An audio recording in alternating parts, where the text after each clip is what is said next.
600회라고 하는 숫자가 주는 중압감이 우리 모두에게 있고, 또 그동안 우리 교회 역사를 통하여 이루어 놓은 하나님의 큰 역사를 돌아보면서 큰 기쁨과 보람이 있을 줄 압니다.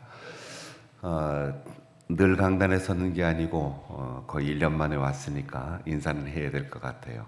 새해 복 많이 받으시고 건강하고 행복한 2024년 새해를 맞을 수 있기를 축복합니다. 축복합니다. 축복합니다. 600회의 조찬기도회 중에 한 3분의 1 정도는 제가 강단에 같이 서서 기도를 하든 설교를 하든 세월을 같이 보내온 것 같은데, 담임 목사로서 바쁜 연말 또 연초 분주한 생활과 사역 가운데 주일날 2개의 설교를 해야 된다는 게 세월이 지나도 기능공이 되지를 못해서 늘 부담이 있었고, 아마 우리 교회 역사에 이렇게 자랑스러운 조찬기도회 역사에 수많은 에피소드가 있을 거예요. 시작하신 분들, 또 진행하시는 분들, 또 코로나 시대를 맞아서 강사가 직접 오지 못하고 영상으로 설교를 송출한 일도 있고, 또 임원들만 나와서 예배를 드리면서 영상 예배를 성도들에게 보낸 적도 있고, 수많은 일들이 있었을 겁니다. 저는 이제 금요일이면 설교 원고를 거의 마감하는 습관이 있는데, 토요일은 설교 준비 안 하고 푹 쉬지요. 대신 컨디션이 좋아야만 준비한 설교를 잘 전달할 수 있으니까 토요일은 산책도 하고 또 편히 쉬면서 주일을 준비하는데, 한 번은 약간의 착각이 있은 적이 있어요. 주일날 이 일부 예배 조찬기도회 설교하러 설교 원고를 들고 딱 섰는데, 이 2부 3부 예배 설교해야 될 원고를 가지고 올라온 거죠. 이 비밀을 첫 번 공개하는 겁니다. 물론 전날까지 다 원고 준비하고 열심히 설교 준비하고, 여러분 아시다시피 제가 설교 원고를 아무리 써도 거의 안 보고 설교를 하는데, 설교하는 데 지장이 없어요.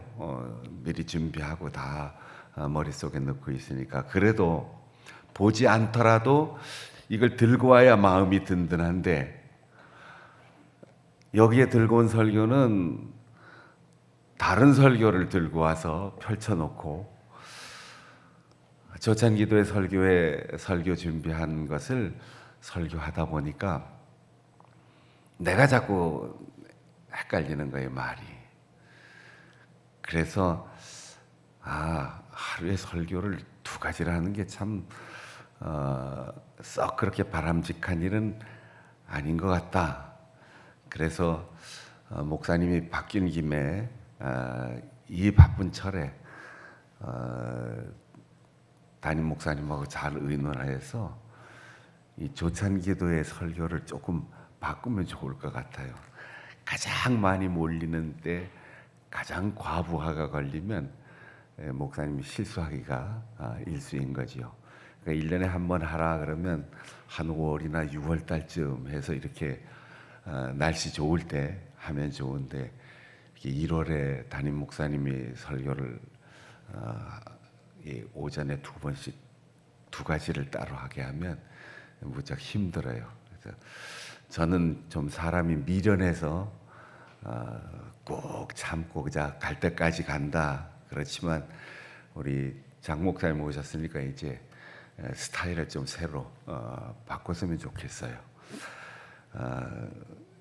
제가 겪었던 얘기를 하면서 제안을 하는 거니까 잘 의논하셔서 하면 좋겠고, 기도라고 하는 것이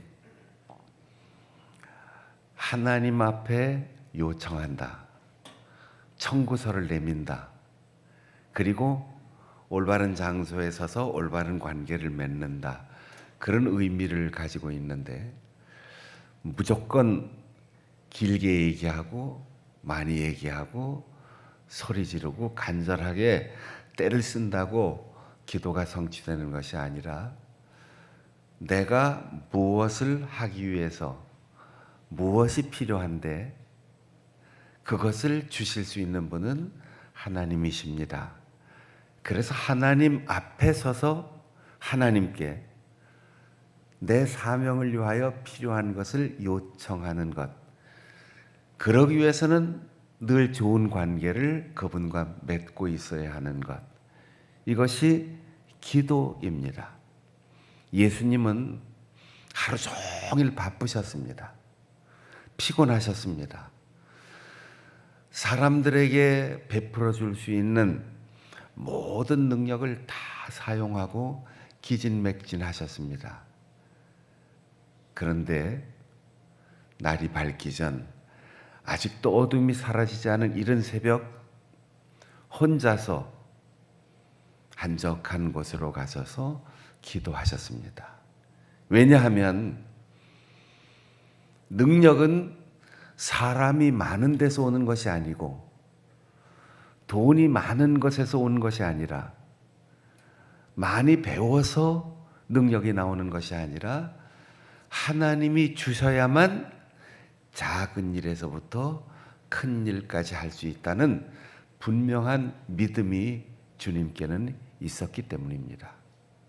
그리고 그 능력은 자신의 이기심을 충족하거나 자신의 이익을 위해서가 아니고 자신의 호기심 때문이 아니라, 내가 이 세상에 태어났고 존재하고 살아가는 동안 내가 해야 할 일이 무엇인가, 이걸 깨닫는 나이가 40 정도 돼야만 생명을 걸고 해야 할 일, 하늘이 나에게 주신 사명을 깨닫는다.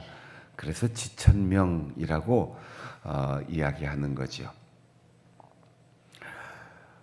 예수님께서는 혼자 외로운 길을 걸으셨습니다. 우리는 사람들 속에 있어야 안심이 돼요. 여행을 해도 누군가 같이 가야지 돼요. 장 보러 가도 남편이 수레를 끌어주면 좋아요. 차를 마셔도 둘이 마시면 다정하고, 셋이 마시면 푸근하고, 네 다섯이 모여서 마시면 훨씬 더 풍성한 느낌이에요. 그러나 진정한 여행은, 그리고 진정한 삶의 보람은, 그리고 정말 좋은 차맛을 느끼려면 혼자 가야 돼요. 혼자 해야지 돼요. 남들을 의지하지 않고 하나님만 의지하고, 하나님이 나를 붙들어 주실 것을 믿고 내가 하나님의 손에 사로잡혀 살아간다 하는 확신과 그런 뜨거운 열정이 있으면 혼자 되는 것이 두렵지 않습니다. 주님은 수많은 사람이 몰려왔다가 흩어지고, 제자들이 곁에 있어도 스스로 홀로 되셨습니다. 그리고 한적한 곳을 찾아가셔서 기도하셨습니다. 이 말을 문장으로 표현한다면, 예수님은 외로움을 두려워하지 않고 하나님과의 관계만을 가장 중요하게 생각하여 그분 앞에 서서 사명을 위한 능력을 구했다, 이거예요. 그래서 마가복음 1장은 하나님의 아들 예수 그리스도의 복음의 시작이다, 이렇게 선포하며 시작합니다. 복음은 예수 그리스도의 십자가와 부활 재림, 그분은 하나님의 아들, 이렇게 증거하고 선포하는 것이 바로 복음의 핵심입니다. 왜 기도합니까? 왜 금식하고 왜 철회하는 형식을 덧붙이면서 기도합니까? 전날 많은 사람을 고쳤습니다. 추억만 가지고도 또 하루를 지나갈 수 있습니다. 오늘 제자들이 일찍부터 당신을 찾아옵니다. 혼자 있고 싶은데도 기어코 찾아옵니다. 제자들이 예수님을 찾은 이유는 예수님의 가는 길과 전혀 생각이 달라요. 예수님은 사명을 위하여, 사람들의 구원을 위하여, 하나님 나라를 이 땅에 이루기 위하여 홀로 되고 또 길을 걸으시는데, 제자들은 선생님 왜 여기 혼자 계셨습니까? 돌아갑시다. 사람들이 기다립니다. 어제 한 많은 일들이 있지 않습니까? 가서 자랑도 하고 대접도 받고 좀 보람도 함께 나눕시다.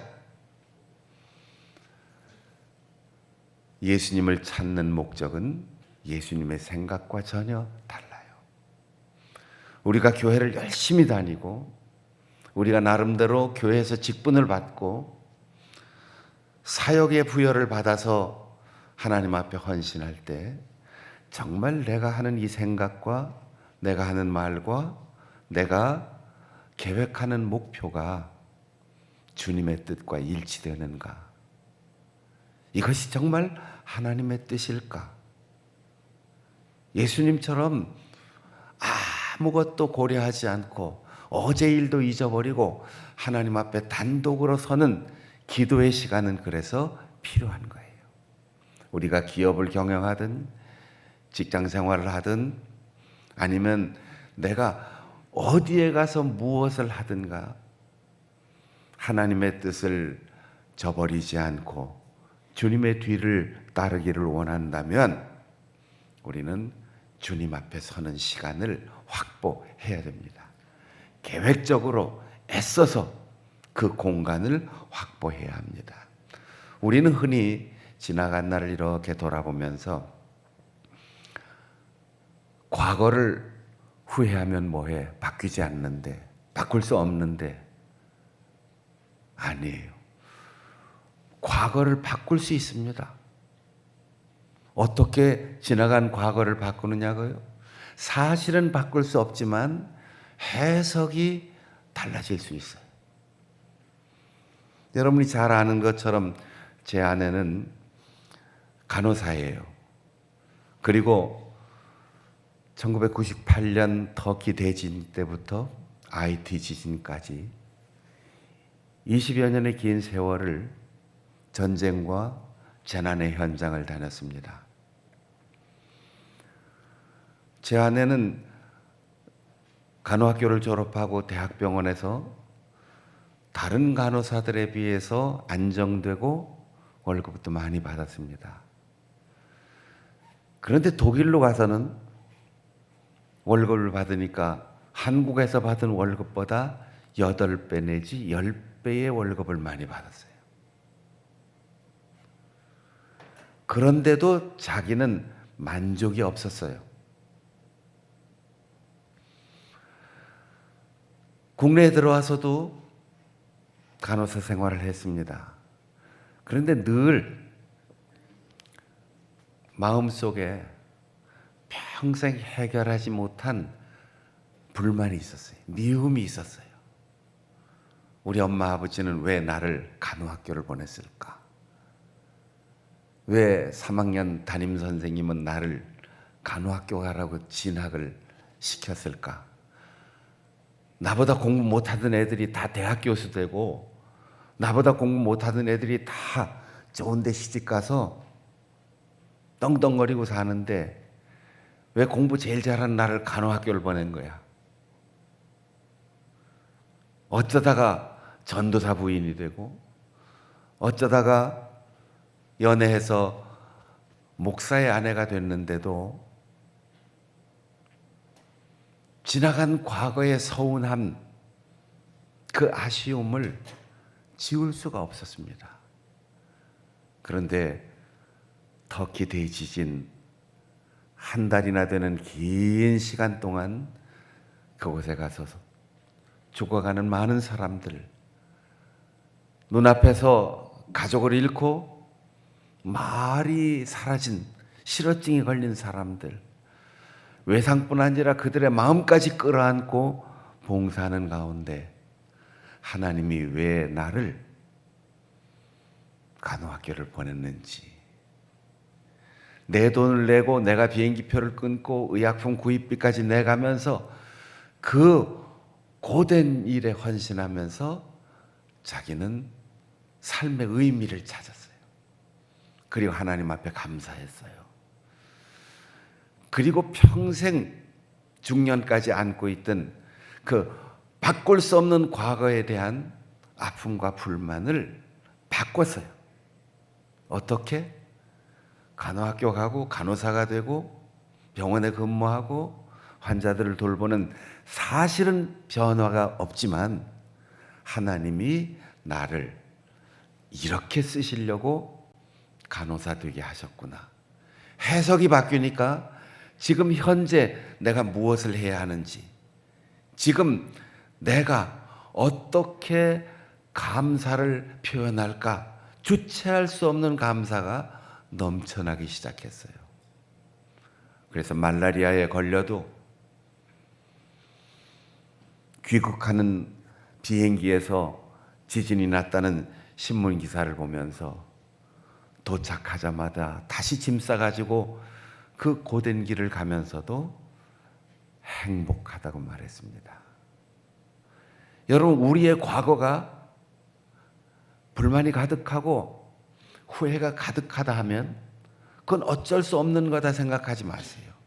하나님 앞에 서서 기도하면 과거가 바뀝니다. 해석이 달라집니다. 그러면 우리의 미래도 달라지는 거예요. 요셉이 그러했습니다. 아버지의 사랑을 가장 많이 받았는데 형들의 미움을 받아 죽을 뻔했습니다. 동생을 파는 형들, 그 때문에 손에 물 한 방울 묻히지 않고 살다가 남의 집 가서 노예로 살았습니다. 정직하게 일했는데 누명을 쓰고 감옥에 갇혔습니다. 감옥에 갇힌 죄수 중에 꿈을 길몽으로 해석해주고 석방되는 것을 보았는데 2년 동안이나 자기를 기억하지 않는 그 섭섭함 속에서도 그는 하나님을 바라보았습니다. 그리고 마침내 애굽의 총리가 되어 형제들이 자기 앞에 무릎을 꿇었을 때, 형님들 나를 팔았다고 두려워하지 마세요. 형님들이 나를 팔은 게 아니고, 나를 감옥에 보낸 것이 아니고, 나를 외국으로 쫓아낸 것이 아니라 형님들과 그리고 이 애굽 대제국을 살리기 위해서 하나님께서 나를 보내신 것입니다. 해석이 달라지니까 형제들을 대하는 태도가 달라졌어요. 기도가 왜 필요합니까? 과거에 대한 새로운 해석과 감사가 넘치는 마음에 이를 때까지 우리는 기도해야 되는 거죠. 은연중에 으쓱하는 마음이 생길 수도 있어요. 은연중에 바꿀 수 없는 건데, 지나간 건데 절망할 수도 있습니다. 예수님을 보십시오. 예수님도 하나님의 아들이면서 인성을 가지고 고난 앞에서 밤을 새워 기도할 때, 하나님, 33살에 이 아까운 나이에 내가 죽고 싶지 않습니다. 어떻게 하면 이 고난의 쓴 잔을 내게서 지나가게 할 수 있을까요? 이렇게 기도를 시작한 겁니다. 그런데 하나님의 성령께서 그 마음을 감동하시면서 그분은 기도가 방향 전환을 이루었어요. 내 뜻대로 마옵시고 아버지의 뜻대로 하옵소서. 여러분의 이름은 무엇입니까? 남전도회입니다. 해외에서 들어온 많은 선교사들이 그 교단의 남성, 여성의 조직을 이름하여 선교회라고 했어요. 선교는 전도하기 위한 모든 수단을 의미해요. 폭이 넓지요. 병원을 세우는 것도, 학교를 세우는 것도, 구제를 하는 것도 다 전도하기 위한 광범위한 활동을 하는데, 우리 장충단 교회에서 시작한 우리 교단의 남전도회, 우리는 직접 복음을 정면으로 단순하게 전한다. 그래서 남전도회예요. 그러니까 우리 남전도회가 모여서 기도할 때 우리는 선교, 구제, 봉사 여러 가지가 다 필요하지만 반드시 전도가 우리 모임의 초점이 돼야 한다. 이걸 잊지 말아야 되는 거죠.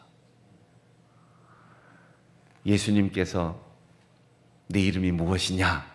귀신 들린 청년에게 물어본 적이 있어요. 나는 군대입니다. 대답하잖아요. 오늘 주님께서 여러분들에게 물으신다면 뭐라고 대답하겠습니까? 네 이름이 무엇이냐? 따라해 보겠습니다. 우리는 남전도회입니다. 우리는 여전도회입니다. 나는 전도자입니다. 예수님도 야, 너희들이 나를 찾아왔으니 내가 너희들을 따라가지. 어제 그 사람들 또 후속 조치해야지. 그리고 가지 않았습니다. 난 전도하러 왔다. 그러니 다른 마을로 가자. 우리는 늘 익숙한 곳으로 가려고 해요.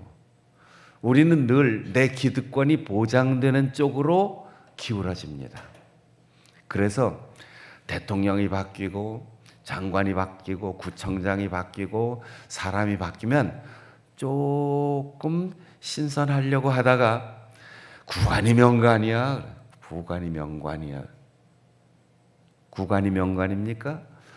구관이 명관이어서가 아니고 내가 쉽게 살려고 하기 때문에 그런 생각을 하게 되는 거예요. 여러분, 우리의 두뇌는 계속 써야지 돼요.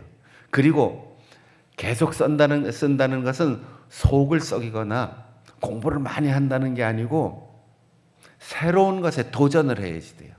새로운 사람을 만나고 새로운 상황에 익숙하고 새로운 일에 도전할 때 이 뇌과학적으로 신경가소성이라고 하는데 우리의 뇌세포가 자꾸만 새롭게 재생된다는 거예요. 여러분, 이 나이에 내가 하랴 그러지 말고 새로운 것에 도전하세요. 새로운 상황을 받아들이세요. 그리고 언제나 지난 날을 돌아보면서 후회하지 말고 하나님 앞에 서서 감사합니다. 그랬었군요. 깨달을 때까지 무릎을 꿇으세요. 그러면 하나님께서 우리의 과거를 자랑스러운 것으로 감사하는 것으로 바꿔주실 것입니다. 내가 복음을 전하러 왔다. 전한다는 말은 개인적으로 이렇게 가르쳐주는 교육이나 전달도 포함하지만 상대방이 어떻게 하든 말든 상관없이 내가 선포하는 거예요. 선포하는 거. 내가 선포하면 다른 사람이 열매를 거둘 수도 있습니다. 내가 좋은 관계를 가지고 베풀며 살면 적극적인 사람이 찾아가서 또 전도의 열매를 거둘 수도 있어요. 소금은 많아서 맛이 나는 게 아닙니다. 조금 적당히 적정량만 들어가면 맛있어요. 촛불은 많이 켜서 밝아지는 게 아닙니다.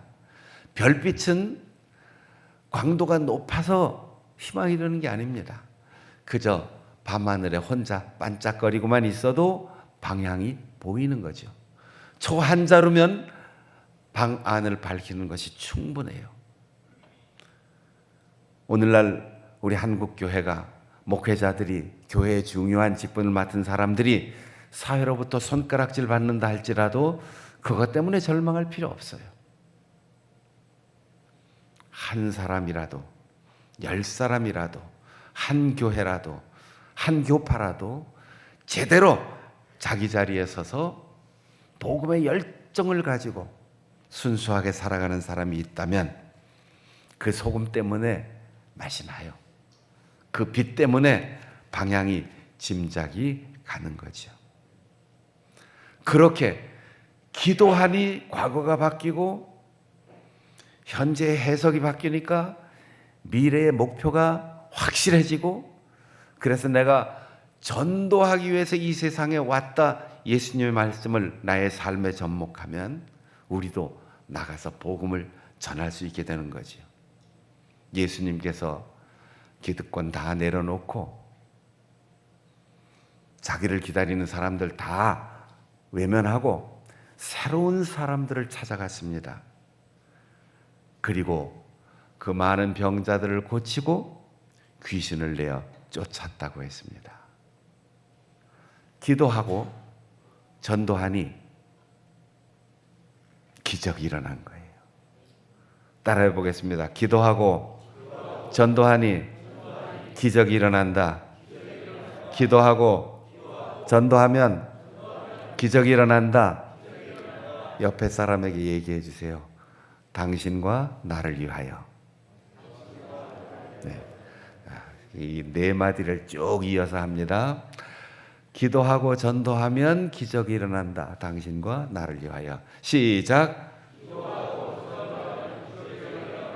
당신과 나를 위하여. 왜 우리는 귀신을 쫓아내지 못합니까? 하고 제자들이 물었더니 예수님께서 말씀하셨습니다. 기도 외에 다른 수단으로는 이런 종류의 귀신이 나갈 수 없다. 여러분, 돈 버는 것, 뭐 병 고치는 것, 잘 먹는 것, 명예를 얻는 것, 성공하는 것, 열심히 여러 가지 방법으로 노력하면 어느 정도 이룰 수 있어요. 그러나 영적인 영역은 귀신을 쫓아내는 것, 사람들을 구원하는 것, 이건 기도하는 사람만 할 수 있는 거예요. 나에게 다가오는 여러 가지 회의나 의심, 절망적인 상황, 이 극복하기 위해서 취미생활 아무리 해도 소용없어요. 기도 외에는 이런 종류가 나갈 수가 없다. 600회가 아니라 6,000회까지라도 주님 오시는 그날까지 우리 남자들이, 우리 여성들이, 우리 남전도회, 여전도회가 장충단교회의 큰 주축이 되어서 복음을 전하는 곳에 하나님 나라가 이루어지고 그 드러나는 외적 징표로 병자가 회복되고 귀신이 쫓겨나가는 놀라운 기적이 2024년 우리 장충단교회로부터 다시 시작되고 이 지역사회와 교단 그리고 세계 각국에 이 놀라운 소식이 전파될 수 있기를 간절히 축복합니다. 축복합니다. 축복합니다.